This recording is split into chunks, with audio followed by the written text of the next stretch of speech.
I'm going to keep my words brief, but mostly my heart is full of gratitude, first to God and for all of you, because indeed you accepted me here 3 years ago. As most of you know, I'm ordained in the United Church of Christ, and a lot of you knew that when I got here, maybe not everyone, but in the United Church of Christ, the way, the process, how you go to ministry is different than in the United Methodist process.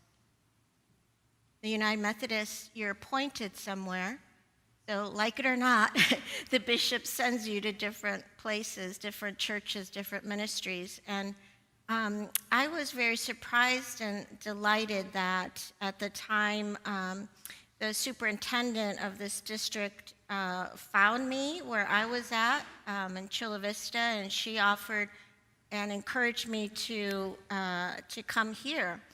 When I spoke to her and Pastor Mark on Zoom, it just felt right. And at the very end of that conversation, much to my surprise, they were both inviting me to come. That's very different than in the UCC. In the UCC, it takes anywhere from 6 months to a year and a half to find your next call. So I was grateful that God worked so quickly at that time and just brought me here. And I only knew Santa Barbara as a vacation place. And it happened to be one of my favorite places where my dad would take us to bring us here. And but again, we only knew it as a vacation place. But God knew, and even though I didn't know exactly what I'd be doing here, I had a vague idea. But God knew, and I'm grateful that God brought me here. One of the first times, actually, was the first time I found myself alone in the sanctuary. It was during my first time I'd come to the office, and I met Caroline and Enid. They're up in the balcony, and hung out with Mark a little bit, and Sylvia. And then I thought to myself, I needed to come into this beautiful sanctuary because I wasn't familiar with it. And right away as I came, I felt God's Spirit here in a way that I had not felt in many other sanctuaries that I've been blessed to minister at. This has been my 6th church in my career, and this is a true story.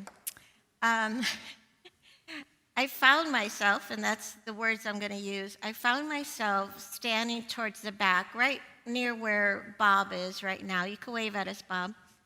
And I started there, and this is so corny, but I found myself walking down the aisle as if I was getting married. You know, like the old times where they would do like a 1 step forward, right? And I was like, okay, why am I doing that? Am I going to get married? What the heck? And then I came forward and I sat here and I just prayed and I asked God, what would you have me do here? I don't know these people. And I'm not sure why you brought me here, but I'm here.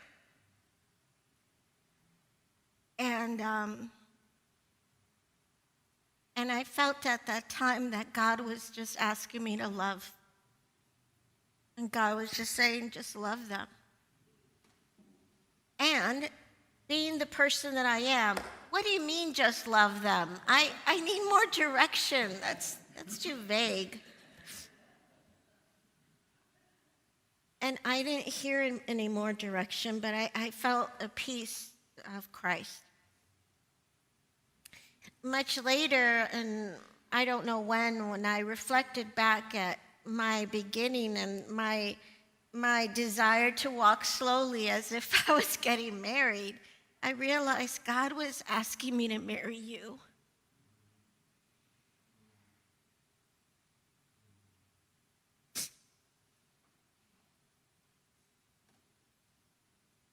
I could focus on how this feels like a divorce, how it feels like someone's making me divorce you.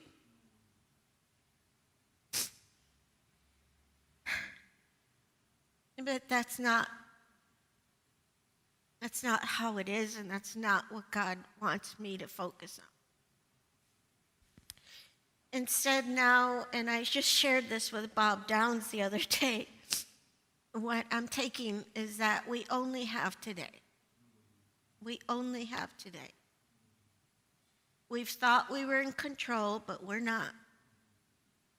So much in our world doesn't make sense these days, and now in my personal life with 2 siblings very sick. And now my departure that I didn't want or seek.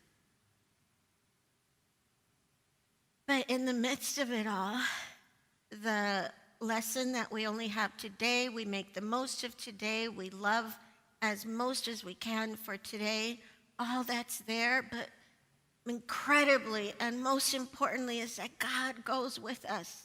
God stays here and God goes with us. God's love is real. It's palpable in this place. It's palpable through you, kind people. So thank you again for sharing God's love with me, all the ways you share it with the world and this community. And God bless you.